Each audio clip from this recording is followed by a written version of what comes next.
प्रिय विद्यार्थियों, आज हम बीए द्वितीय वर्ष के द्वितीय प्रश्न पत्र प्रयोजनमूलक हिंदी में प्रयोजनमूलक हिंदी की आवश्यकता और प्रयोजनमूलक हिंदी के कौन कौन से क्षेत्र हैं जहाँ पर वो प्रयुक्त की जाती है, उसके बारे में हम अध्ययन करेंगे।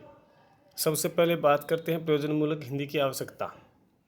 साहित्यिक भाषा का स्वरूप बहुआयामी और विविध रूप होता है और साहित्यिक स्तर पर भाषा बोलने वालों की जीवनानुभूतियों, आकांक्षाओं, आशाओं की अभिव्यक्ति की संवेदनात्मक होती है और उसकी अपेक्षा सामान्य स्तर पर साहित्य के अतिरिक्त अन्य विषयों की अभिव्यक्ति विशेष के लिए अपेक्षित नहीं होती है।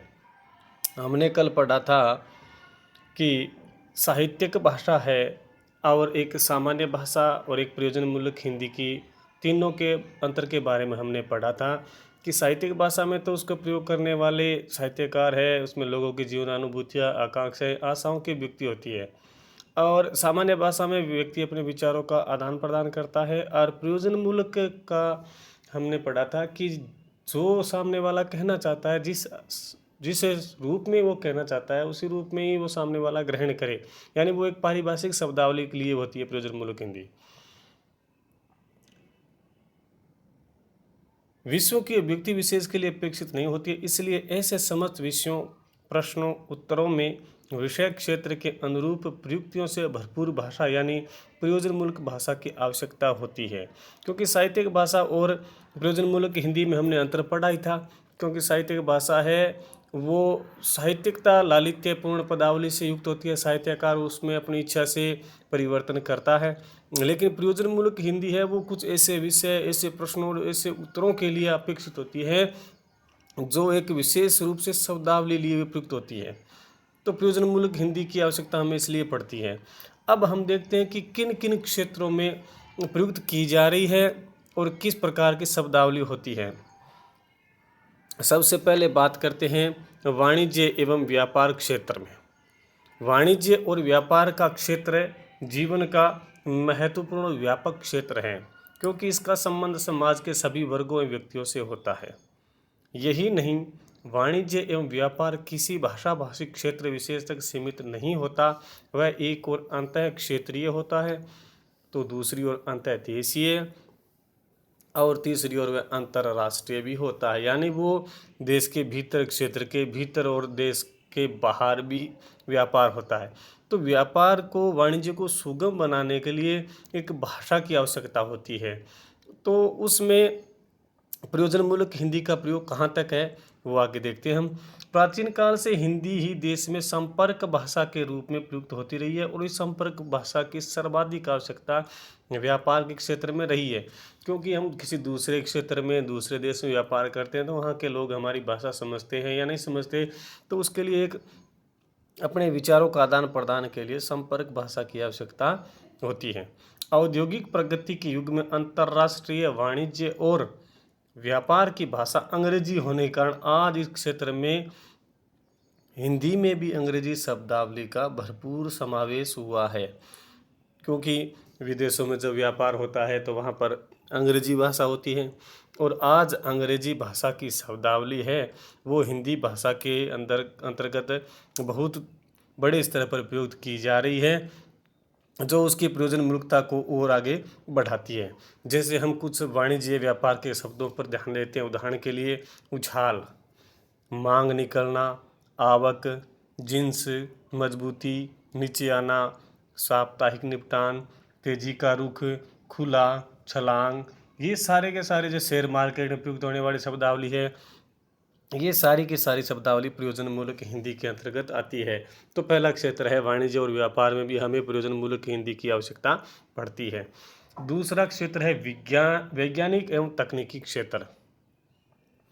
आज हिंदी में विज्ञान की शब्दावली में प्राचीन संस्कृत शब्दों के साथ अंतर्राष्ट्रीय वैज्ञानिक शब्दावली भी ग्रहण की जा रही है और ऐसी नवीनतम तकनीक का विकास भारतीय प्राचीन विद्या में नहीं होने के कारण उससे संबंधित नवीन तकनीकी शब्दावली का स्थानापन्न शब्द न होने पर उसको यथारूप ग्रहण करने की व्यवस्था ने हिंदी के प्रयोजनमूलक क्षेत्र में अपनी उपादेयता सिद्ध की है। कहने का मतलब ये है कि जो तकनीकी और वैज्ञानिक शब्दावली थी उसमें हिंदी के पास ऐसे शब्द नहीं थे जो उस विज्ञान और तकनीक को आगे बढ़ा सके, उसका विकास कर सके। तो हिंदी ने क्या किया, संस्कृत भाषा के अंतर्गत दूसरी भाषाओं के वैज्ञानिक और तकनीकी शब्दावली है उसको शामिल कर लिया है और अपनी क्षमता को और बढ़ाया है। जैसे कुछ शब्दों पर अपने गौर करते हैं।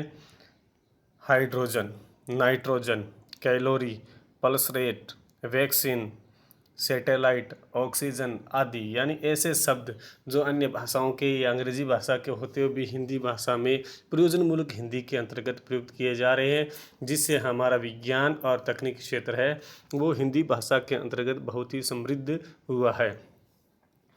तीसरी भाषा के रूप में हम तीसरे क्षेत्र के रूप में हम बात करते हैं कार्यालयी हिंदी।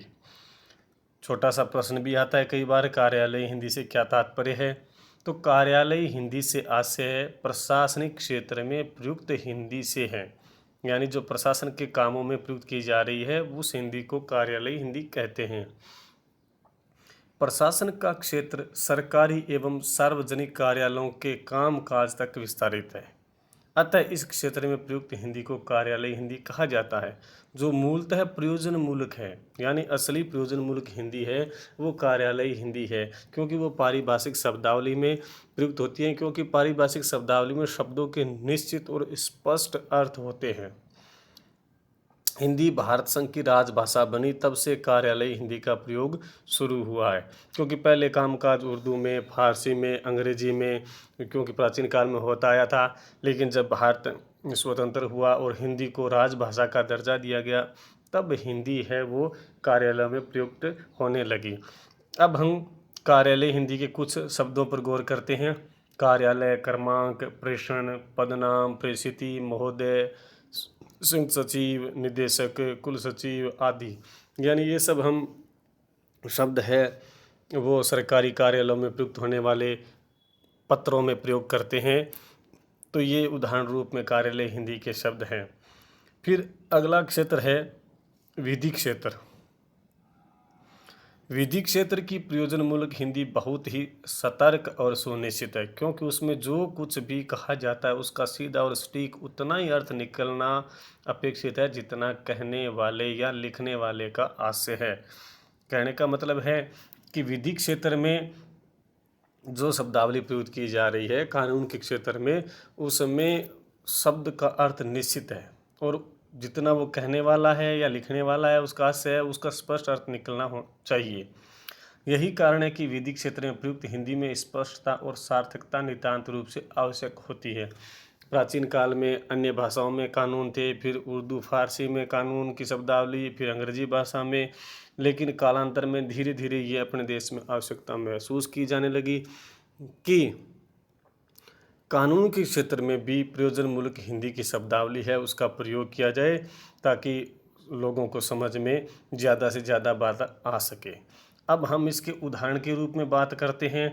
तो विधि क्षेत्र में कौन कौन से ऐसे शब्द हैं, बहुत सारे शब्द हैं, लेकिन उदाहरण रूप में खंड, उपखंड, पुरस्थापित, प्रख्यापित, उपविधि, प्राधिकृत आदि शब्द है जो हिंदी भाषा के प्रयुक्त होते हैं प्रयोजनमूलक हिंदी में कानून के क्षेत्र में। पांचवा क्षेत्र लेते हैं प्रयोजनमूलक हिंदी का, वो है सामाजिक विज्ञान का क्षेत्र। सामाजिक विज्ञान परक विषयों की भाषा की विशेषता उस क्षेत्र की विशिष्ट शब्दावली होती है, यानी सामाजिक विज्ञान में बहुत सारे विषय आते हैं और उसमें जो शब्दावली प्रयुक्त होती है उस क्षेत्र विशेष की विशिष्ट होती है। इस क्षेत्र के अंतर्गत राजनीतिक विज्ञान, समाजशास्त्र, अर्थशास्त्र, लोक प्रशासन और इतिहास आदि विषय आते हैं। इनकी शब्दावली संकल्पनाओं और विचारधाराओं पर आधारित है और अपने भीतर विशिष्ट अर्थ समाहित किए होती है। यानी सामाजिक विज्ञान विषय का जो क्षेत्र है वो बहुत बड़ा विस्तृत है और इनकी जो शब्दावली है वो विचारधाराओं पर आधारित होती है। अब हम इस क्षेत्र में प्रयुक्त होने वाले कुछ शब्दों पर विचार करें। तो जैसे राष्ट्रवादी, राष्ट्रवाद, साम्राज्यवादी, पूंजीवाद, मार्क्सवाद, वर्ग शोषण, ऐसे शब्द हैं जो सामाजिक विज्ञान के क्षेत्र के अंतर्गत प्रयोजनमूलक हिंदी में प्रयुक्त किए जाते हैं। अगला क्षेत्र है संचार माध्यम क्षेत्र। संचार माध्यम के दो रूप, प्रिंट मीडिया जिसमें पत्र पत्रिकाएं आती हैं और इलेक्ट्रॉनिक मीडिया जिसमें रेडियो टेलीविज़न आते हैं। संचार माध्यमों की भाषा की प्रयुक्ति में मौखिक और लिखित दोनों रूप सम्मिलित होते हैं। ये दोनों रूप समान होते हुए भी एक दूसरे से बहुत भिन्न होते हैं। दोनों माध्यम किसी वर्ग विशेष के लिए न होकर समाज के सभी वर्गों के लिए है, यानी पत्र पत्रिकाओं, रेडियो और टेलीविज़न पर मौखिक और लिखित रूप में जो भी भाषा का प्रयोग किया जाता है वो किसी वर्ग विशेष के लिए नहीं होता है, बल्कि समाज के सभी वर्गों के लिए होता है। तो उस समय प्रयोजनमूलक हिंदी की शब्दावली का प्रयोग मिला जुला रूप में होता है, क्योंकि उस समाचार को या पत्र पत्रिका को एक आम आदमी भी समझ सकता है और एक बुद्धिजीवी वर्ग है वो भी समझ सकता है। ऐसी स्थिति में भाषा ऐसी होनी चाहिए जो सहज, सरल, स्पष्ट और बोधगम्य हो। यानी संचार माध्यम क्षेत्र में भी प्रयोजनमूलक हिंदी का प्रयोग है वो बड़े पैमाने पर किया जा रहा है। जैसे हम पढ़ते हैं शेयर मार्केट का, अर्थव्यवस्था का, बाजार का या खेल कूद का, ऐसे प्रश्न आते हैं मनोरंजन का, जिसमें ऐसी शब्दावली का प्रयोग हमें देखने को मिलता है। फिर बात करते हैं अगले क्षेत्र की, वो है विज्ञापन क्षेत्र। विज्ञापन टीवी पर, रेडियो पर, पत्र पत्रिकाओं में सब जगह हमें देखने को मिलते हैं। विज्ञापन भी कई प्रकार के होते हैं और उस विज्ञापन के प्रकार के आधार पर ही भाषा का निर्धारण होता है। जैसे कोई विज्ञापन व्यापारिक रूप लिए हुए होता है तो उस विज्ञापन की भाषा है वो आकर्षण युक्त होगी, क्योंकि उसका उद्देश्य है व्यापार करना किसी वस्तु का। फिर अगर किसी विज्ञापन का रूप प्रचार परक है, यानी किसी वस्तु का, किसी बात का या किसी योजना का, उद्देश्य का, लक्ष्य का प्रचार करना है, तो उसकी भाषा ऐसी होगी जो दर्शक श्रोता के मस्तिष्क पर प्रभाव डालने वाली होगी।